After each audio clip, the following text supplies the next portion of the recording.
ပါခင်ဗျာကျွန်တော်နာမည်တုဒ္ဒဆန်ပါမိတ်ဆွေတို့ကိုကျွန်တော်ဒီနေ့ဘဝတသက်စာကံကောင်းစေမဲ့အဆောင်တစ်ခုဘယ်လိုပြုလုပ်ရမလဲဆိုတာရယ်အဲ့ဒီအဆောင်ဖြစ်ပေါ်လာအောင်ဘဝအတွက်မိမိအတွက်ပေါ့နော်အကောင်းဆုံးဖြစ်စေမဲ့ဓာတ်သားတစ်ခုဘယ်လိုရွေးချယ်ရလဲဆိုတာရယ်ကိုကျွန်တော်ဦးစားပေးပြီးရှင်းပြပေးသွားပါမယ်ဒီအတွက်မိတ်ဆွေတို့ကဗေဒပညာကိုလုံးဝအခြေခံအဖြစ်နားမလည်ဘူးဘာမှလည်းမသိဘူးလုံးလည်းမလုပ်တတ်ဘူးဆိုလဲအကြောင်းမဟုတ်ပါဘူးကျွန်တော်ဒီကပြောပြတဲ့အချက်တွေကိုမိတ်ဆွေတို့တည်တည်ချာလေးလိုက်နာပြီးတော့လက်တွေလုပ်မယ်ဆိုရင်ကျွန်တော်ပြောပြတာတွေကိုနားလည်လာမှာပါအဲ့တော့မိတ်ဆွေတို့အနေနဲ့အရင်ဦးဆုံးမြန်မာမွေးခုနှစ်တစ်ခုသိအောင်လုပ်ပါဥပမာကိုယ့်ရဲ့မွေးခုနှစ်ဒါမှမဟုတ်လည်းကိုယ်တွက်ပေးခြင်းတဲ့သူရဲ့မွေးခုနှစ်စားဖြစ်ပေါ့ပြီးသွားရင်အဲ့ဒီတွက်ချင်တဲ့သူပဲဖြစ်ဖြစ်ကိုယ်တိုင်ပဲဖြစ်ဖြစ်မွေးနံတစ်ခုလည်းသိဖို့လိုပါတယ်မွေးနံသိရမယ်မွေးတက္ကရာသိရမယ်အဲ့ဒီမွေးတက္ကရာကလည်းမြန်မာမွေးတက္ကရာဖြစ်ရမယ်နော်ဒါတွေမှားလို့မရဘူးအဲ့တော့ကျွန်တော်ကဥပမာအားဖြင့်1354ခုနှစ်လို့ကျွန်တော်ဥပမာပေးလိုက်မယ်မိတ်ဆွေတို့ကတော့မိတ်ဆွေတို့တွက်ချင်တဲ့ခုနှစ်ကိုတွက်ကြည့်ပေါ့အဲ့ဒီမြန်မာမွေးခုနှစ်ကိုရပြီဆိုရင်ကျွန်တော်တို့ခုနှစ်နဲ့စားမယ်ခုနှစ်နဲ့စားပြီးတော့ကျွန်တော်တို့အကျွင်းကိုမဟာပုတ်တိုင်ထုမယ်ဒါကတော့ကျွန်တော်ပထမဦးဆုံးလုပ်ရမယ်နံပါတ်1အလုပ်ပေါ့နော်အဲ့တော့နံပါတ်1အလုပ်ကခုနှစ်နဲ့စားရမယ်ဆိုတော့ကျွန်တော်အခုခုနှစ်နဲ့စားလိုက်မယ်အကျွင်းကိုကြည့်မယ်အကျွင်းက3ကျွင်းတယ်ဟောဒီမှာကျွန်တော်ဝိုင်းပြထားတယ်3ကျွင်းတယ်အဲ့တော့3ကျွင်းတဲ့အတွက်ကြောင့်ကျွန်တော်တို့မဟာဘုတ်တိုင်ထူတဲ့အခါမှာဘင်္ဂဌာနမှာ3ကဏ္ဍကိုရေးပြီးတော့အောင်လန်ထူစစ်သူကြီးပွဲဆိုတဲ့လင်္ကာအရာကျွန်တော်တို့မဟာဘုတ်တိုင်ထူရမယ်ထူပုံထူနည်းကိုကျွန်တော်ပြမယ်မိတ်ဆွေတို့သေချာကြည့်ထားပါခု3ကဏ္ဍဖြစ်တဲ့အတွက်ကြောင့်ကျွန်တော်မဟာဘုတ်ခွင်ဇယားလေးအရင်ချမယ်ဒီဇယားလေးရပြီဆိုရင်3ကဏ္ဍကိုကျွန်တော်ရေးလိုက်မယ်ပြီးတော့အောင်လန်ထူစစ်သူကြီးပွဲလင်္ကာရစစ်ခုကျွန်တော်တို့စစ်ဆိုတဲ့အင်္ဂါကြိုကိုရပြီစစ်သူကြီးပွဲအောင်လန်ထူကတော့စနေကြိုပါ3ညခဏနဲ့ကျွန်တော်ရေးလိုက်ပါတယ်အဲ့တော့ဒါဟာ3ကျွင်းမဟာဘုတ်လို့ခေါ်ပါတယ်အခုမဟာဘုတ်ကိုရပြီဒါနံပါတ်1အလုပ်ကိုကျွန်တော်လုပ်လိုက်တာနံပါတ်2အလုပ်ကပါလဲဆိုရင်အဲ့ဒီမွေးတက္ကရာရှင်ရဲ့မွေးနံအဲ့မွေးနံကိုကျွန်တော်တို့အလဲချမှာထားပြီးတော့အင်္ဂါဝတ်စာတိုင်းထူရပါမယ်အင်္ဂါဝတ်စာတိုင်းထူတဲ့အခါမှာကျွန်တော်အနေနဲ့တခြားသောနီလန်းတွေအများကြီးပြစရာရှိတယ်ဆိုမဲ့လို့ကျွန်တော်ကတော့ဒီမဟာဘုတ်လင်္ကာလေးနဲ့ပဲကျွန်တော်ဆက်ပြပြီးသွားပါမယ်ဘာကြောင့်လဲဆိုတော့မဟာဘုတ်လင်္ကာနဲ့ပြတာကဒီလင်္ကာတစ်ခုတည်းကိုမိတ်ဆွေတို့ကြက်ထားမယ်ဆိုရင်မဟာဘုတ်လည်းထူလို့ရမယ်အင်္ဂါဝတ်စာတိုင်းလည်းထူလို့ရလိမ့်မယ်အဲ့တော့အခုကျွန်တော်ဒီမွေးတက္ကရာရှင်ကိုကျွန်တော်ဥပမာအားဖြင့်တနင်္ဂနွေသားလို့ပဲကျွန်တော်ဥပမာပေးလိုက်တော့မယ်အဲ့တော့တနင်္ဂနွေသားဆိုပါစို့တနင်္ဂနွေအင်္ဂါဝတ်စာတိုင်းကျွန်တော်ထူရမယ်မွေးနံတိုင်လို့ခေါ်တယ်ဘာလို့သူ့ရဲ့မွေးနံတနင်္ဂနွေနံကိုအလဲချမှာထားပြီးတော့အလဲချဆိုတော့အခုလိုတုံးလေး2တုံးတားလိုက်တန်းလေး2တန်းပေါ့နော်ထားပြီးွားရင်အဲ့ဒီအလဲမှာတစ်ကနန်းကိုထည့်လိုက်အခုလိုတစ်ကနန်းကိုထည့်လိုက်ဒါကဘာလို့ထည့်လိုက်လဲဆိုရင်သူဟာတနင်္ဂနွေသားသမီးဖြစ်နေလို့ပဲတကယ်လို့တင်းနာသားသမီးဖြစ်မယ်ဆိုရင်2ကနန်းပေါ့အင်္ဂါသားသမီးဆိုရင်3ကနန်းပေါ့ဒါလောက်ကတော့မိတ်ဆွေတို့နားလဲလောက်မယ်လို့ထင်တယ်နန်နေပါတွေကတော့မိတ်ဆွေတို့ကောက်တက်လောက်မယ်လို့ထင်တယ်ဒါကြောင့်ကျွန်တော်အထူးမပြောတော့ဘူးအခုတနင်္ဂနွေကိုကျွန်တော်အလဲချမှာထားလိုက်ပြီးတော့ကျွန်တော်ကနန်းလေးတွေကိုဆင့်ပြီးတော့ကျွန်တော်အလုပ်လုပ်သွားမယ်ကျွန်တော်ဘယ်လိုအလုပ်လုပ်သွားလဲဆိုတော့မိတ်ဆွေတို့တေးသေးချာချာလေးကြည့်ထားပါမိတ်ဆွေတို့လုပ်တဲ့အခါမှာလည်းအဲ့ဒီတိုင်လိုက်လုပ်ဖို့လိုပါတယ်အခုကျွန်တော်မာဘုတ်လင်္ကာကိုပဲသုံးပြသွားပါမယ်အဲ့တော့အောင်လန်ထူစစ်သူကြီးပွဲဆိုတဲ့လင်္ကာရအခုကျွန်တော်အောင်ဆိုတဲ့တနင်္ဂနွေနာထည့်ပြီးသွားပြီဖြစ်တဲ့ကြောင့်အောင်ပြီးသွားရင်လန်ထူစစ်သူကြီးပွဲဆိုပြီးတော့အင်္ဂါဝတ်စာတိုင်းရပါပြီအခုကျွန်တော်ရေးလိုက်တဲ့တိုင်ဟာအင်္ဂါဝတ်စာတိုင်းမှာဒီတိုင်ရဲ့ဒီမဟာဘုတ်ရဲ့နှစ်ခုကိုကျွန်တော်တို့နှိုင်းယှဉ်ပြီးကြည့်ရပါမယ်မဟာဘုတ်မှာကျွန်တော်ဒါလေးနဲ့ပြမယ်နော်ရောင်ကတူနေတယ်အခုဒီတိုင်ကအင်္ဂါဝတ်စာတိုင်းအဲ့ဒီအင်္ဂါဝတ်စာတိုင်းမှာဟောဒီအောက်မှာရှိတဲ့ဂျို3လုံးဟာအစိုးတွေပါအဲ့ဒီအစိုးတွေကိုကျွန်တော်တို့မဟာဘုတ်မှာကြည့်ပြီးတော့ပယ်ရမယ်ဒီဟာတွေအကုန်လုံးပယ်ပြရမယ်မဟာဘုတ်မှာဟုတ်ပြီဒီလိုပဲမဟာဘုတ်ရဲ့ဒီအောက်တန်းမှာရှိတဲ့ဒီဂျိုတွေအကုန်လုံးဟာအစိုးတွေဖြစ်ပါတယ်ဒါကြောင့်အဲ့ဒီအစိုးတွေကိုလည်းပဲအင်္ဂါဝတ်စာတိုင်းမှာကြည့်ပြီးတော့ကျွန်တော်တို့ ပယ်ပြစ်ကမယ်အဲ့တော့ကျွန်တော်တို့လက်တွေ့လေးလုပ်ကြည့်အောင်အဲ့တော့မဟာဘုတ်မှာကြည့်ပါ3ကနန်းရယ်4ကနန်းရယ်6ကနန်းရယ်မကောင်းဒါဆိုရင်အင်္ဂါဥစ္စာတိုင်းမှာကြည့်မယ်3ကနန်းဟာသူ့မှာလည်းမကောင်းတာတွေ့ရတယ်ပယ်ပါ4ကနန်းဟာသူ့မှာလည်းမကောင်းတာတွေ့ရတယ်ပယ်ပါ6ကနန်းဟာအင်္ဂါဥစ္စာတိုင်းမှာတော့ကောင်းတယ်ဒါပေမဲ့လို့ကျွန်တော်တို့ကမဟာဘုတ်မှာမကောင်းခဲ့တဲ့အတွက်ကြောင့်သူ့ကိုပယ်ပြစ်ကမယ်မိတ်ဆွေတို့သဘောပေါက်လားမသိဘူးဒါပယ်လိုက်ပြီပြီးသွားရင်အင်္ဂါဥစ္စာတိုင်းမှာဘာကြံလဲဆိုတော့စနေဂျိုကြံတယ်စနေဂျိုကအင်္ဂါဥစ္စာတိုင်းရဲ့အမြင့်ဂျိုဖြစ်နေတယ်အမြင့်ဂျိုဆိုတော့ကကျွန်တော်တို့ရဲ့ဂိတ်အခေါ်ဒီဘက်ခေတ်မှာတော့ခိုက်လို့ခေါ်တယ်မကောင်းစားဖြင့်ဆိုးတဲ့ဂျိုပေါ့ဒါကြောင့်ဒီစနေဂျိုကျွန်တော်တို့ပယ်လိုက်ပြီဒီစနေဂျိုကမဟာဘုတ်မှာတော့ကောင်းနေတယ်သူကအဓိပတိဖြစ်နေတယ်ဒါမှမဟုတ်ထုံးစံရကျွန်တော်တို့ပယ်ထားရမယ်ကျွန်တော်တို့မလို့ဒါဆိုရင်ကျွန်တော်တို့ပယ်လိုက်တာဘာတွေဖြစ်သွားလဲဆိုရင်အခုလို့တင်းနာဂျိုရဲ့ကြာပရိဂျိုရဲ့တင်္ဂရိဂျိုရဲ့3ဂျိုပဲကျန်တော့တင်္ဂရိဂျိုကတော့ဒီမှာကအလဲချာဖြစ်နေတယ်ထဲ့ယူလဲရတယ်ထဲ့မယူလဲရတယ်ကဲကျွန်တော်တို့ထဲ့ယူလိုက်ပါမယ်ဒါဆိုရင်ဒီဇတာရှင်အတွက်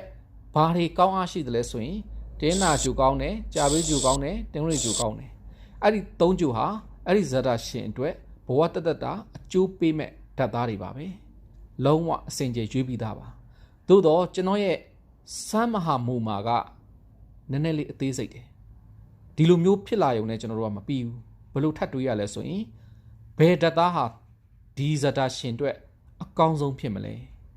တေချာပေါက်ကောင်းအားရှိမလဲဒါကိုကျွန်တော်တို့ပြန်တွေးရပါတယ်အဲ့ဒီတော့ကဒီတနင်္ဂနွေသားသမီးအတွက်တနင်္ဂနွေဂျိုကိုကျွန်တော်တို့ဟာလောလောဆယ်မှာစောင့်ခိုင်းလည်းရတယ်မစောင့်ခိုင်းလည်းရတယ်လောလောဆယ်တော့ကျွန်တော်တို့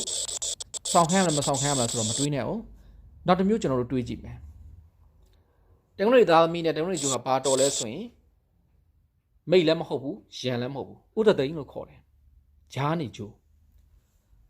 ဂျာပရိဂျိုကျတော့သူကအောင်ပလို့ခေါ်တယ်သူကအပြစ်မိတ်တော်ဆက်တယ်ဆိုတော့မိတ်အားရှိတဲ့ဂျိုတနည်းအားဖြင့်ကောင်းတာထက်ကိုမှပိုကောင်းစေတတ်တဲ့ဂျိုပေါ့နော်သူ့ကိုကျတော့ကျွန်တော်တို့အဆောင်ပြုတ်ဖို့အတွက်နည်းနည်းစဉ်းစားထားဖို့လိုပြီပြီးသွားရင်ဒင်းနာဂျိုဟာထုံးစံတိုင်းပဲသူလည်းဂျားနေဂျိုပါပဲဥဒသိန်းလို့ခေါ်တယ်မိတ်လည်းမဟုတ်ဘူးရန်လည်းမဟုတ်ဘူးအဲ့တော့ဒီဇာတာအတွက်အကောင်းဆုံးဂျိုပြောပါဆိုရင်ကျွန်တော်တို့ဂျာဘရီလို့ဓာတ်ရိုက်ကြည့်ညွှန်ပြလိုက်ရင်အဆင်ပြေပါပြီဒါမှမဟုတ်လည်းပဲဒီဇာတာရှင်အတွက်တင်းနာဂျိုတွေတင်းဝင်ဂျိုတွေဂျာဘရီဂျိုတွေဟာကောင်းပါတယ်ဆိုလဲအတူတူပါပဲအဲ့တော့ဒီဇာတာရှင်အတွက်ဒီဓာတ်သားတွေကိုရှာဖွေပြီးတော့အဆောင်ပြုတ်ထားရမယ်အမှန်တော့တကယ်တော့အားအကောင်းဆုံးဒီဂျို3လုံးထဲမှာအားအကောင်းဆုံးဂျိုအဆောင်ပြုတ်တာပိုကောင်းတယ်ဒါကိုကျွန်တော်နောက်တစ်ပိုင်းအနေနဲ့သေချာရှင်းပြပေးမယ်အခုလောလောဆယ်ကတော့ဒီဇာတာရှင်အတွက်တင်းနာရဲ့ဂျာဘရီရဲ့တနွေရဲ့ဒီဂျို3ဂျိုကောင်းပြီလို့မိတ်ဆွေတို့မှတ်ထားလိုက်ပါဒါဆိုရင်ဒီဇာတာရှင်ဘာဆောင်လို့ရမလဲဆိုရင်တင်းနာဂျိုအရာဂန်ကောသာဒါမှမဟုတ်လည်းပဲကြံတို့ကျွန်းတို့ဒါမျိုးတွေလည်းဆောင်းလို့ရပါတယ်ထားပါတော့ကျွန်တော်တို့အလွယ်အဆောင်ဖြစ်လည်းပဲကောင်းတာမျိုးကြတော့ဂန်ကောသာကောင်းပါတယ်ဒါကြောင့်ဂန်ကောသာဆောင်းပြရမယ်ပြီးတော့ဂျာပရိနဲ့ကြတော့မေမျိုးတို့ပြင်းမတို့နော်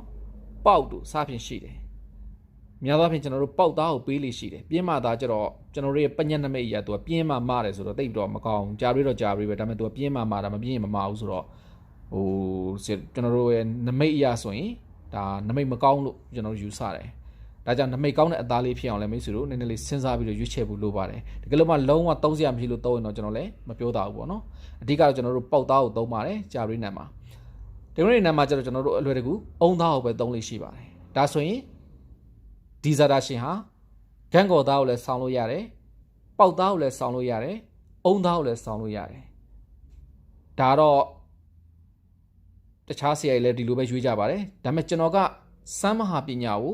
ထဲ့သုံးတဲ့လူဖြစ်တဲ့အတွက်ကြောင့်အကြံပေးချင်တာကဒီ3ဂျိုထဲရမှာအကောင်းဆုံးဂျိုကိုတေချာရွေးချယ်ပြီးတော့မိတ်ဆွေတို့စောင့်ထားပါအခုကျွန်တော်အကြံမြင်ပြောချင်တာကမိတ်တော်ဆက်တဲ့ဂျာဘရီဂျိုကိုစောင့်ပါဒါဆိုရင်ဒီဇာတာရှင်ဟာကောင်းကျိုးလိုရဆန္ဒတလုံးတဝထဲပြေဝလိမ့်မယ်တခြားဟာတွေရောစောင့်ရင်မပြေဝဘူးလားတခြားဟာတွေစောင့်ရင်လည်းကောင်းပါတယ်ဒါပေမဲ့ကျွန်တော်ကအကောင်းဆုံးဂျိုကိုစောင့်စီချင်တာပါတကယ်တော့ကျွန်တော်ဒါတွေကိုရှင်းပြနေတာကနည်းနည်းရှုပ်နေသေးတယ်မိတ်ဆွေမှာကျွန်တော်စီကစမ်းကျန်းနဲ့ပတ်သက်တဲ့စမ်းမဟာ software လေးပေါ့နော်ဝယ်ထားမယ်ဆိုရင်အဲ့ဒီထဲမှာပါပြီးသားပါ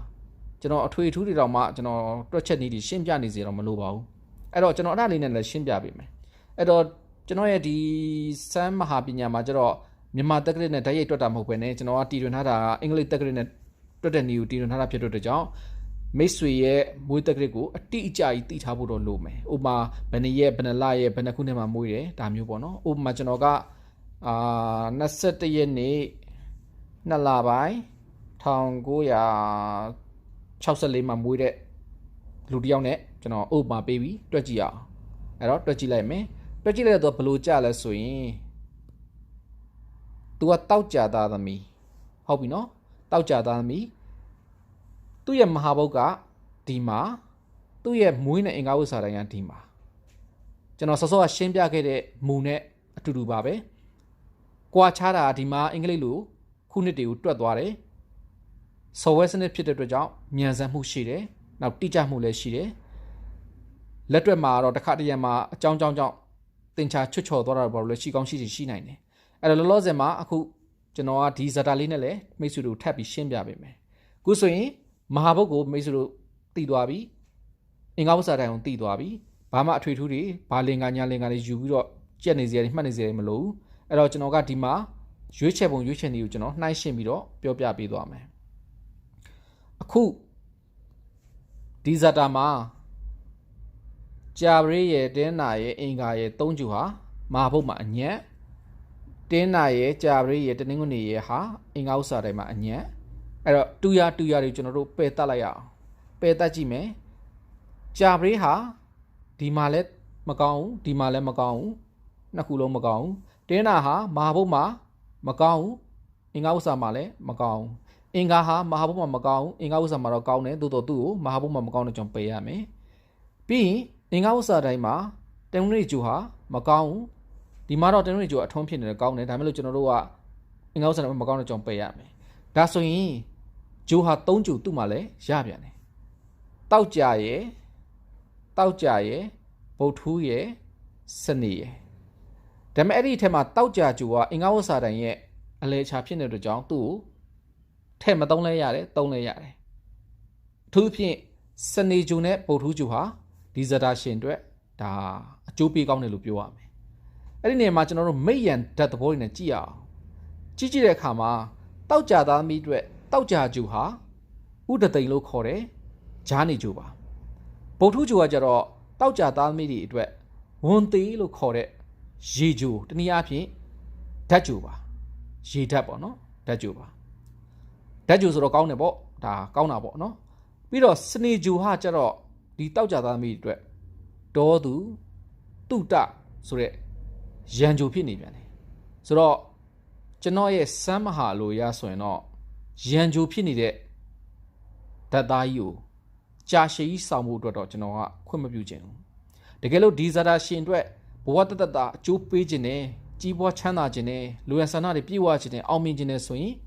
ဗုဒ္ဓကျူတစ်လုံးတည်းကိုဆောင်ပါလို့ကျွန်တော်အကြံပြုပါတယ်။ဘာကြောင့်လဲဆိုတော့ဒီဇာတာရှင်အတွက်အကောင်းဆုံးကျူလို့ကျွန်တော်ကယူဆလို့ဖြစ်ပါတယ်။ဒါပြင်တခြားကျူတွေဆောင်အောင်မကောင်းလားဆိုတော့ရတယ်ဆောင်လို့ရတယ်။ဒါမှမဟုတ်ဘေးရွက်ဆိုကျူတွေတော့နိုင်ငံရှိလိမ့်မယ်။ဥပမာရန်ကျူဆောင်ပြီးရန်ကျူရဲ့သဘောတရားအရအောင်မြင်မှုတွေရှိလာမယ်။ဒါပေမဲ့ရန်တွေတကြက်ဖြစ်ရမယ်။စိတ်ညစ်ရမယ်။ဒါမျိုးကိုဆိုလိုတာ။အဲ့တော့မိတ်ဆွေတို့ဒီလောက်ဆိုရင်သဘောပေါက်လောက်ပြီးထင်ပါတယ်။ဒါမှမဟုတ်ကျွန်တော်ကစမ်းမဟာပညာနဲ့ဆက်ပြီးရှင်းပြမယ်။တကယ်တော့ကျွန်တော်စောစောရွေးပြတာတွေကဒါကတာမန်လောက်ရွေးပြတာတကယ်ကျွန်တော်အစင်ကြယ်ရွေးထားတဲ့စနစ်ကကျွန်တော်ရဲ့စမ်းမဟာ software ထဲမှာပါပြီးသားပဲအဲ့ဒါကတော့ဂျဟာဗလာလို့ခေါ်တဲ့ဟော်ဒီစနစ်ပါဒီနားမှာကျွန်တော်ရေးထားတဲ့စနစ်ပါဒီဇာတာရှင်အတွက်ဘယ်ဂျူဟာအကောင်းဆုံးလဲဘယ်ဂျူဟာအဆိုးဆုံးလဲအဲ့ဒီမှာသွားကြည့်လိုက်ပါကြည့်လိုက်ရင်အဖြေကတန်းပေါ်ပါတယ်အဲ့တော့လက်တွေ့ကြည့်ရအောင်တနွေးဂျူဟာကောင်းအား25%ရှိပါတယ်ခဏထားပါဦးပြီးရင်အင်္ဂါဂျူဟာ33.33 အားကောင်းအားရှိပါတယ်ဗုဒ္ဓဂျူကတော့85အားတော့ကောင်းပါတယ်တောက်ကြဂျူကတော့8.33ဆိုတော့ကောင်းတော့ကောင်းပါတယ်အားနေပါတယ်စနေဂျူကလည်း8.33ကောင်းပါတယ်ရာဟုဂျူကလည်းကောင်းပါတယ်အဲ့တော့မိတ်ဆွေတို့ကြည့်မယ်ဘယ်ဂျူအကောင်းဆုံးလဲအဲ့ထက်မှာဗုဒ္ဓဂျူတစ်ခုဟာအတာဆုံးအကောင်းဆုံးဖြစ်နေတာတွေ့ရတယ်ဘာလို့ဆိုတော့အပေါင်းအားတင်းများဖြစ်အကောင်းအား 85ရာခိုင်နှုန်းတော့ရထားတယ်သူ့ဇာတာမှာအဲ့ဂျူထက်ကောင်းတဲ့အားမရှိတော့ပါဘူးအဲ့တော့ဗုဒ္ဓဂျူတစ်ခုကသာလင်သူ့အတွက်အကောင်းဆုံးဂျူလို့သတ်မှတ်ပါတယ်ဆိုတော့ကျွန်တော်ရွေးပြခဲ့တဲ့အထဲမှာလည်းဗုဒ္ဓဂျူကိုကျွန်တော်အကောင်းဆုံးဖြစ်နေပြောခဲ့ပါတယ်ဒါဆိုရင်မိတ်ဆွေတို့နားလည်မယ်ထင်ပါတယ်အဲ့တော့ဗုဒ္ဓဂျူကိုဆောင်ရမယ်လို့ကျွန်တော်တို့ပြောလိုက်ပြီဆိုတော့ဓာတ်သားကဘာလဲလို့စဉ်းစားစရာရှိလာပြီဗုဒ္ဓဂျူဟာရွက်လှလဲရတယ်လင်းလွန်သားတို့လွန်သားတို့ဒီလိုမျိုးလည်းရတယ်ကြိုက်နှစ်သက်ရာဗုဒ္ဓနဲ့အသားစောင်းပါဒါပေမဲ့နမိတ်ကောင်းတာလေးတွေရွေးပြီးတော့ကိုနဲ့အနည်းဆုံးဖြစ်မဲ့အသားလေးတွေကိုရွေးပြီးတော့ကြာရှည်ဆောင်ရမယ့်အဆောင်ဖြစ်တဲ့ကြောင့်ကြာရှည်ခံမဲ့အသားမျိုးလေးတွေလည်းရွေးနော်နောက်တစ်ချက်ကတချို့ဆရာတွေကဓာတ်သားလေးတွေကိုအဆောင်ပြုတ်ခိုင်းပြီးဆိုရင်ဥပမာအားဖြင့်ပေါ့နော်ဗုဒ္ဓဂျူအဆောင်ပြုတ်ပါဆိုရင်တို့ကလင်းလွန်သားနဲ့ဖြစ်စီဒါမှမဟုတ်ရွက်လာနဲ့ဖြစ်စီတခုခုပေါ့အသားနဲ့ဒီနန်တဲ့အသားနဲ့အဆောင်ရုပ်ကလေးတွေပေါ့နော်ထုလုပ်ခိုင်းလေးရှိတယ်ဥပမာအားဖြင့်ဗုဒ္ဓနန်နဲ့ပတ်သက်တာဆိုရင်စင်ရုပ်တို့တဲနာနန်နဲ့ပတ်သက်တာဆိုရင်ကြားရုပ်တို့အဲ့လိုမျိုးတွေဆောင်ခိုင်းလေးရှိတယ်ဒါမှမဟုတ်ကျွန်တော်ကတော့အယူဆတစ်မျိုးပါဒါကတော့ကျွန်တော်အယူဆပါအားလုံးနဲ့တူလိမ့်မယ်လို့တော့မထင်ဘူးဘာကြောင့်လဲဆိုတော့ကျွန်တော်အယူဆနဲ့ကျွန်တော်ပဲဘူးကျွန်တော်အယူဆဘယ်လိုလဲဆိုတော့တကယ်ကောင်းမွန်တင့်တော်တဲ့အဆောင်တွေကိုတနည်းအားဖြင့်ကိုယ့်ဘဝအတွက်အကျိုးပေးမယ်စီးပွားလာလာပါကိုဖြစ်ထွန်းစေမယ်ကုသိုလ်ကံကိုတိုးတက်စေမယ်ဆိုတဲ့အဆောင်မျိုးတွေကိုတလိမ့်ဆန်ရုပ်ထုပြီးတော့စောင့်တာမျိုးတွေကျွန်တော်မကြိုက်ပါဘူးကျွန်တော်ကိုယ်တိုင်လည်းပေးလိမရှိပါဘူးဘာကြောင့်လဲဆိုတော့တလိမ့်ဆန်ဆိုတာဟာလူနဲ့နှိုင်းယှဉ်လိုက်သူကနှိမ့်ကြပါတယ်ဒီအတွက်ကြောင့်ကျွန်တော်တို့အနေနဲ့အဆောင်ပြုလို့အဆင်မပြေဘူးလို့ကျွန်တော်ကတော့ယူဆပါတယ်မိတ်ဆွေတို့ကတော့ကြိုက်တယ်ယူဆဘယ်လိုခေါ်မလဲအကျိုးပေးပဲလို့ထင်တယ်ဆိုရင်လည်းလုပ်ပါဒါပေမဲ့ကျွန်တော်အယူဆကတော့တလိမ့်ဆန်ကိုစောင့်ခွင့်မပေးပါဘူးဒါကြောင့်မဆောင်ပါနဲ့အဲ့တော့တလိမ့်ဆန်ကိုမဆောင်နဲ့ဆိုတော့တချို့ကဘာပြောလဲဆိုတော့ဒါဖြစ်ရင်မြင့်မြတ်တဲ့အမှာရဟန္တာရှင်သေလေးတို့ရှင်ဥပဂုတ်တတို့ဖယားစင်းတို့ဒီလိုမျိုးလေးတွေလုပ်ပြီးတော့ဆောင်ရောမရဘူးလားတဲ့တချို့မေးကြတယ်ကောင်းပါတယ်တင့်တော်ပါတယ်အိမ်မှာကိုးကွယ်မယ်ဆိုတော့ကောင်းတာပေါ့နော်ဖယားစမောတင်ပြီးတော့ကျမ်းနာကိုးကွယ်မယ်ဆိုတော့ဒီနန်သားနဲ့ထုလုပ်ပြီးတော့ပူဇော်ပါကိုးကွယ်ပါအရန်ကောင်းပါတယ်သို့တော့ကိုယ်ခန္ဓာမှာဆောင်ရမယ့်အဆောင်မျိုးဆိုရင်တော့မိတ်ဆွေတို့အနေနဲ့သတိထားမှာအဲ့လိုပြင်းမြတ်တဲ့ပုံကူတူပုံကူမြတ်တွေရဲ့ပုံတွေကိုဖြစ်နိုင်ရင်ကိုယ်ခန္ဓာမှာမဆောင်စေချင်ပါဘူးဘာကြောင့်လဲဆိုတော့လူဆိုတာဟာ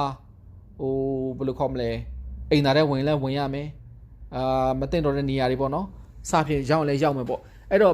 မတင်တော်တဲ့နေရာတွေရောက်တဲ့ခါမှာကိုယ်ကဆောင်ထားတာကမြင့်မြတ်တဲ့အဆောင်ဖြစ်နေတယ်အဲ့တော့ကိုယ့်အတွက်ကောင်းကျိုးထက်မကောင်းကျိုးတွေဖြစ်သွားနိုင်ပါတယ်ဒါကြောင့်ဖြစ်နိုင်ရင်ဘာအယုတ်မှမထုပဲနဲ့ဒီတိုင်းရိုးရိုးလေးပဲဆောင်ပါဥပမာကျွန်တော်ဆိုရင်ဘယ်လိုမျိုးပေးလေးရှိလဲဆိုတော့လက်စကလေးနဲ့တိုင်းပြီးတော့ဥပမာထားပါတော့မိန်းကလေးဆိုရင်ဘယ်ဘက်လက်နဲ့တိုင်းယောက်ျားလေးဆိုရင်ညာဘက်လက်နဲ့တိုင်းလက်ညှိုးရဲ့ပထမအစစ်တစ်စစ်စာတို့လက်ခလက်ရဲ့ပထမအစစ်တစ်စစ်စာတို့လက်တန်းရဲ့ပထမအစစ်တစ်စစ်စာတို့ဒီလိုမျိုးပေါ့ကျွန်တော်အမျိုးမျိုးသောနည်းနဲ့ကျွန်တော်အဆောင်ပေးလေးရှိပါတယ်ဒါကြောင့်မိတ်ဆွေတို့အနေနဲ့အဆောင်တက်သားကိုဖြစ်နိုင်ရင်ဂျိုးရိုးပဲဆောင်ပါတိတ်ပြီးတော့ထွေထူးတွေပါလုံမနေပါနဲ့ဒီကလေးမမိတ်ဆွေကအယုတ်ကလေးထူတာမှပိုကောင်းတာပေါ့ဘာညာဆိုလဲပဲကျွန်တော်အနေနဲ့အကြံပေးချင်တာတော့တကြားရုပ်ပဲထူပါတကြားမင်းပေါ့နော်တကြားမင်းရုပ်ကိုထူပါဘာလို့တကြားရုပ်ကိုထူလို့ပြောလဲဆိုရင်တကြားဆိုတဲ့တကြားမင်းဟာနတ်ကောင်းနတ်မြတ်လည်းဖြစ်တယ်ပြီးတော့ကိုကျွန်တော်တို့တကြားသာသနာကိုဖြတ်နေတယ်လို့လည်းပဲကျွန်တော်တို့ယူဆလို့ရတယ်တကြားသာသနာပေါ့နော်အဲ့တော့တကြားသာသနာဆိုတော့ပြောမယ်ဆိုရင်ဒါတကြားမင်းကလူတွေကိုစောက်ရှောက်တယ်ကူညီတယ်ဒီလိုမျိုးကျွန်တော်တို့ယူဆကြတယ်ယူဆပေါ့နော်နောက်တစ်ချက်ကတကြားဆိုတဲ့ဓာတ်မှာ तू ကနဝင်းမိနေတာတွေ့ရတယ်ဘယ်လိုနဝင်းမိလဲဆိုရင်တကြားမှာတကတောက်ကြကျူမွေးနံကျူတက်က22နှစ်ပြီးရင်ကြားဆိုတာကျတော့တင်းတာကျတော့မွေးနံကျူတက်က15နှစ်အဲ့တော့ပေါင်းလိုက်ခြင်းဟာ36ရတယ်ကျွန်တော်တို့အခေါ်စိတ်နဝင်းလို့ခေါ်တယ်အဲ့တော့နဝင်းတက်ကြတဲ့အတွက်ကြောင့်အရန်ကောင်းပါတယ်ဒါပေမဲ့ဒါကျတော့ကိုယ်ခန္ဓာမှာဆောင်းဖို့ကျတော့မသိတော့ဘူးလို့ကျွန်တော်ထင်တယ်ဒါကြောင့်ကျွန်တော်အနေနဲ့ကတော့ဆောင်းရုပ်ထုပြီးတော့ဆောင်းတာတွေကိုကျွန်တော်တိတ်ပြီးတော့ခွင့်မပြုချင်ပါဘူးအမှားယွင်းနေမရှိစေချင်တဲ့အတွက်ပါဒီကလေးမှမိတ်ဆွေကဒီနန်တဲ့သားတွေနဲ့ဓာတ်သားတွေနဲ့ပေါ့နော်ဒီနန်တဲ့ဓာတ်သားတွေနဲ့ဖယားစင်းတို့တော့ရှင်သေလိရှင်ဘဂုတ်တာစဖြစ်ကိုယ်ွယ်ထုလို့ပူဇော်ခြင်းနဲ့ဆိုရင်ပူဇော်ပါကောင်းပါတယ်ခန္ဓာကိုယ်မှာတော့မဆောင်ပါနဲ့ဒီလိုခန္ဓာကိုယ်မှာဆောင်ခြင်းနဲ့ဆိုရင်ရုပ်ထုတွေမထုပါနဲ့တရိစ္ဆာန်ရုပ်ထုလည်းမထုနဲ့မြင့်မြတ်တဲ့ပုံကိုယ်တော်ဝင်ရုပ်ထုတွေလည်းမထုနဲ့ရိုးရိုးလေးပဲတစ်သားလေးအတိုင်းဒီဓာတ်သားလေးကိုဆောင်ထားပေးပါဒါဆိုရင်မိတ်ဆွေတွေကအကျိုးအမြတ်တွေတည်တသာ ဖြစ်ပေါ်လာပါလိမ့်မယ်ထူးခြားလာပါလိမ့်မယ်နောက်တစ်ခုကမိတ်ဆွေတို့ဒီအဆောင်ကိုသွားပြီးတော့ဖြတ်ယူတာတွေခုတ်ယူတာတွေလုပ်တော့မယ်ဆိုရင်နံပါတ်1အချက်မိတ်ဆွေတို့နားလည်ထားမှာဟုတ်သည်ဖြစ်စီမဟုတ်သည်ဖြစ်စီယုံသည်ဖြစ်စီမယုံသည်ဖြစ်စီသက်ဆိုင်ရာပုံကိုယ်တွေကိုခွင့်ပြုပါလို့တောင်းပန်ပြီးမှသာလဲတစ်ကိုင်းတွေကိုခုတ်ယူပါဖြတ်ယူပါနောက်တစ်ချက်ကဘယ်တစ်ကိုင်းပဲဖြတ်ဖြတ်ဘာပဲလို့မိမိမွေးနေ့ရဲ့မနေ့9:45တနည်းအားဖြင့်မနေ့9:00နာရီကနေ10:00နာရီခွဲအတွင်းမှာဒီဓာတ်သားတွေကိုအပီးဖြတ်ယူပြီးတော့အပီးစတင်ပြီးတော့ဆောင်းထားပေးပါဒါဆိုရင်မိတ်ဆွေတို့အတွက်လွယ်လွယ်ကူကူနဲ့အောင်မြင်မှုတွေရရှိလာတာကိုတွေ့ရပါလိမ့်မယ်ဒါကကျွန်တော်ပြောချင်တဲ့ဒါဒီနေ့ပြောရမယ်အကြောင်းလေးပါမိတ်ဆွေတို့အနေနဲ့သဘောပေါက်လိမ့်မယ်နားလည်လိမ့်မယ်လို့ကျွန်တော်ယူဆပါတယ်အဲ့တော့မိတ်ဆွေတို့နားမလည်ဘူးဆိုတော့ဒီဗီဒီယိုဖိုင်ကိုနောက်တစ်ခေါက်ပြန်ကြည့်ပေးဖို့လိုလိမ့်မယ်ကျွန်တော်ဘက်ကအားလုံးတော့ရှင်းပြထားတယ်ဒါကိုမှမိတ်ဆွေကနားမလည်နိုင်သေးပါဘူးရှင်းပြတာတွေရှုပ်နေပါသေးတယ်ဆိုလည်းပဲကိစ္စမရှိပါဘူးကျွန်တော်ရဲ့ဒီဗီဒီယိုဖိုင်ရဲ့အောက်မှာလာပြီးတော့ comment လေးတွေရေးထားပါပြောချင်တဲ့စကားလေးတွေပြောထားပါလိုအပ်ချက်တွေကျွန်တော်ဒီကနေအားရင်အားသလိုဖြည့်ရှင်းပေးပါမယ်ပြောပြပေးပါမယ်ကျွန်တော်လုံးဝမအားရင်တော့မိတ်ဆွေတို့ဘာမှပြောနိုင်မှာမဟုတ်ဘူးเนาะတော့ကြာမေးထားပြီးပြန်လည်းမဖြေဘူးလုံနေမှာဆိုလို့ကျွန်တော်တခါလေးပြောခဲ့တာပါအဲ့တော့နားမလည်တာရှိမေးပါအဆောင်တက်သားတွေကိုမတွက်တတ်ဘူးကိုယ်တိုင်လည်းသိကျင်တယ်ဘယ်လိုလဲလောက်ရမှမသိဘူးဆိုလည်းပဲကျွန်တော်စီကိုမွေးတက်ကလေးတွေပါပြည့်စုံပို့ပေးပါပို့ပေးရင်ကျွန်တော်ဒီကနေပြန်ပြီးတော့တွက်ချက်ပြီးတော့အကျိုးပေးတာတွေကိုရှင်းပြပေးပါမယ်အဲ့တော့မိတ်ဆွေတို့အားလုံးဒီလောက်ဆိုရင်အဆင်ပြေမယ်လို့ထင်ပါတယ်ဗီဒီယိုဖိုင်ကိုသိပ်ပြီးမရှိချင်ဘူးဆိုမဲ့လို့နည်းနည်းလေးရှည်သွားပြန်ပါပြီဘယ်လိုပဲဖြစ်ဖြစ်မိတ်ဆွေတို့နားလည်လိမ့်မယ်လို့ယူဆပါတယ်ကဲကျွန်တော်ဒီနေ့မိတ်ဆွေတို့ကိုနှုတ်ဆက်ပါတယ်ဒီလောက်ပါပဲเนาะ